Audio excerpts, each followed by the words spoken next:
Baik, bismillahirrahmanirrahim. Assalamualaikum warahmatullahi wabarakatuh. Perkenalkan, saya Razi Jumadi Fikri dengan NPM 2010100385 dari kelas J, mata kuliah Hukum Ketenagakerjaan. Baik, adapun judul dari penugasan saya yaitu mengenai upah pekerja. Nah, dari materi upah pekerja ini banyak hal yang perlu kita ketahui. Mulai dari itu apa itu upah pokok, apa itu tunjangan, dan lain-lain. Pertama yaitu mengenai apa yang dimaksud dengan upah. Menurut pasal 1 angka 30 Undang-Undang Nomor 13 Tahun 2003 tentang Ketenagakerjaan, upah adalah hak pekerja yang diterima dan dinyatakan dalam bentuk uang sebagai imbalan dari pengusaha atau pemberi kerja kepada pekerja yang ditetapkan dan dibayarkan menurut suatu perjanjian kerja, kesepakatan, peraturan perundang-undangan, dan termasuk tunjangan bagi pekerja dan keluarganya atas suatu pekerjaan dan atau jasa yang telah atau akan dilakukan. Nah, selanjutnya, apa saja kebijakan pengupahan yang ditetapkan pemerintah?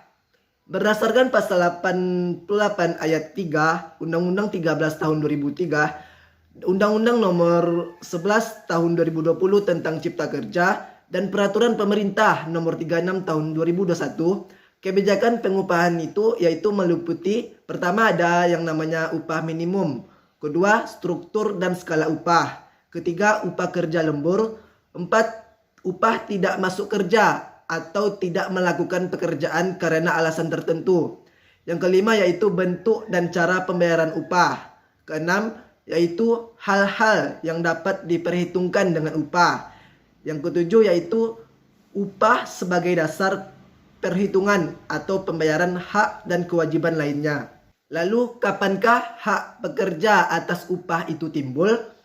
Hak pekerja atas upah itu timbul pada saat terjadi hubungan kerja antara pekerja dengan pengusaha dan berakhir pada saat putusnya hubungan kerja, dan itu telah dicantum dalam pasal 3 Peraturan Pemerintah Nomor 36 Tahun 2021. Setelah itu, apa saja yang termasuk dalam komponen upah?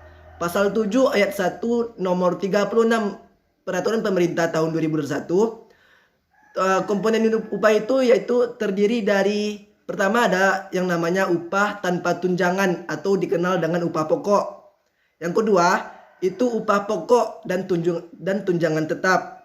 Yang ketiga itu upah pokok, tunjangan tetap, dan tunjangan tidak tetap. Dan yang terakhir yaitu upah pokok dan tunjangan tidak tetap. Nah, dalam hal komponen upah yang saya sebutkan tadi, maupun itu upah pokok, tunjangan tetap maupun tunjangan tidak tetap, besarnya upah pokok paling sedikit yaitu 75% dari jumlah upah pokok dan tunjangan tetap tersebut.